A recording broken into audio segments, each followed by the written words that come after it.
Ouch.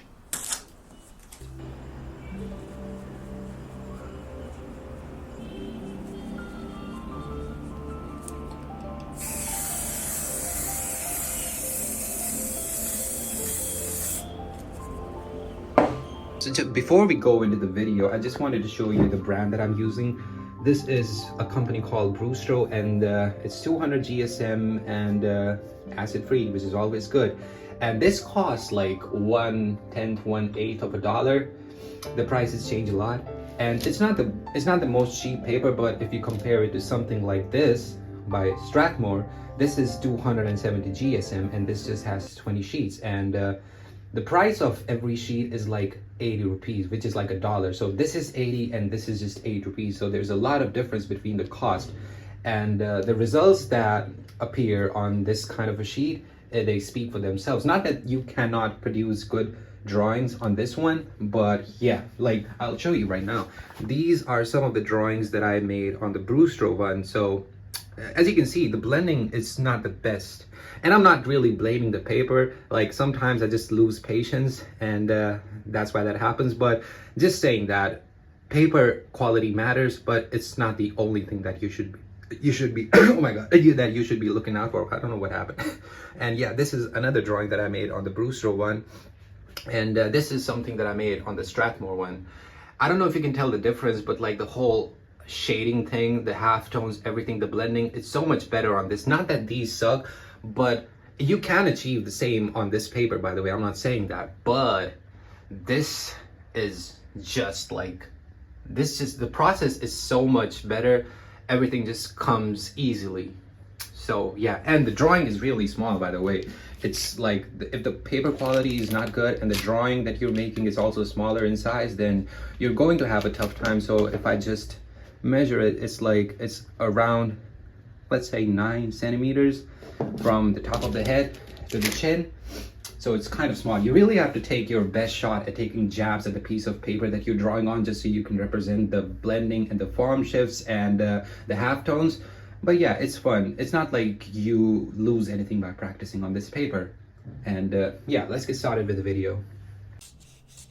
So the first thing that you need to look out for when you're drawing on a cheaper paper is that you don't apply force. Like, you obviously do not apply that much force even when you're drawing on an expensive paper, but on cheaper paper, it is so much less forgiving. And I usually draw with like harder pencils, especially when I'm in the sketching phase, but since this is a cheaper paper, you have to use something which is a little bit more soft. And you also experiment and you find out more about the supplies that you're using. As you can see, I also used willow charcoal in between because it just smudges away with swipe of a finger, and it also leaves behind like a really soft shade behind, which I really adore. And you also experiment a lot with the kind of supplies that you're using, and experimenting is underrated. Like, if you have like 20 sheets of paper, you might just put down 5 aside to just see what works and what doesn't. So in my experience, just like what I am used to, this paper is more suited for like charcoal and not graphite. As you can see, I'm also using charcoal and graphite powder in between because I just noticed after drawing like I don't know how many drawings on this paper that it's not the most suited. And again, I just want to say that it's not the most suited for the kind of workflow that I'm used to. And that is also why I just don't like sticking to like one method of working, because sometimes it works on like a piece of paper, and if you just shift brands, I don't care if the GSM is different, if the surface changes, then you have to kind of make different changes to make sure that your drawing is still working. And as you can see, I'm also using a harder pencil in between to make sure that the form shift is kind of correct. I might just use charcoal powder. I think like that would have been easier, but I kind of wanted to see how much I can get away with just by using the workflow that I always use. And you know, I don't really use brushes to smudge and blend, but again, if you experiment long enough, you'll find out that sometimes brushes work well, sometimes cotton works well, sometimes a napkin might just do the job, and sometimes you'll use a cotton swab. There are different things. Sometimes I even use my fingers to smudge some graphite onto this paper. So yeah, again, I'm using the brush because I just found out that if I just use it to smudge the graphite, it gets into those little white annoying dots that you see if your paper has a tooth, which I don't really like.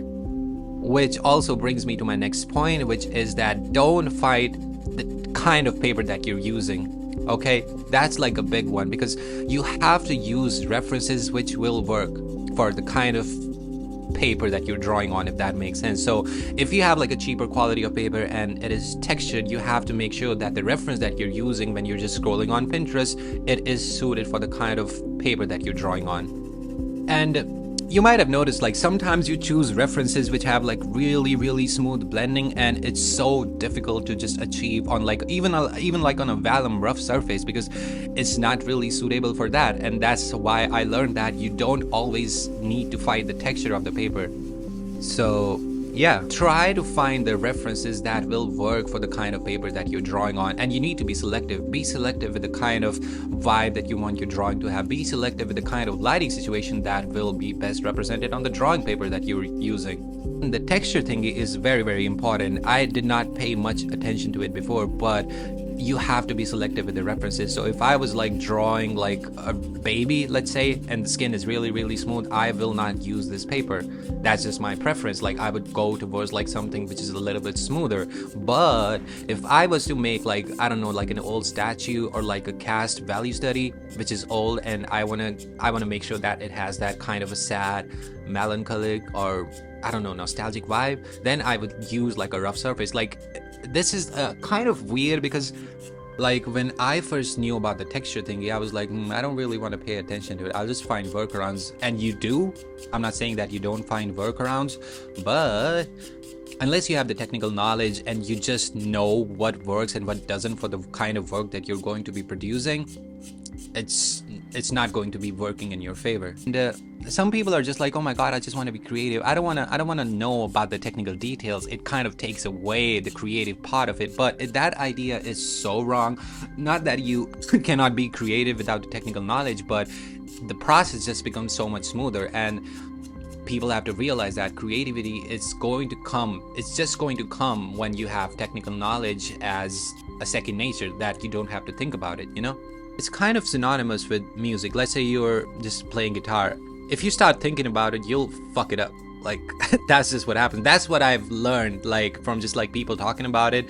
Until you just do it without having to think about it, until you're just getting to do it without making mistakes and not fucking it up, then you don't really have a hang of it, if that makes sense. So draw a lot of portraits, draw on different surfaces, draw with a lot of mediums, and try different methods, different workflows. I promise you, when you've done it 100 times, it's going to get easier. Not that you don't have to think about it anymore, you do, but it becomes a little bit closer to becoming second nature. It's like you're breathing. You don't really think about breathing, right? You just breathe, like in and out, in and out. You don't have to focus on breathing. And I don't know if that can happen with drawing because you have to be attentive, but it does. And really, as you can see, I'm using charcoal at this stage to just darken up some values where the light is not coming to that extent. And I don't really use charcoal powder a lot because it's a lot messier than graphite. But again, if the moment calls for it, then why not? Anyways, I hope you learned something from this video, and this is the final result. And yeah, I will see you in the next one.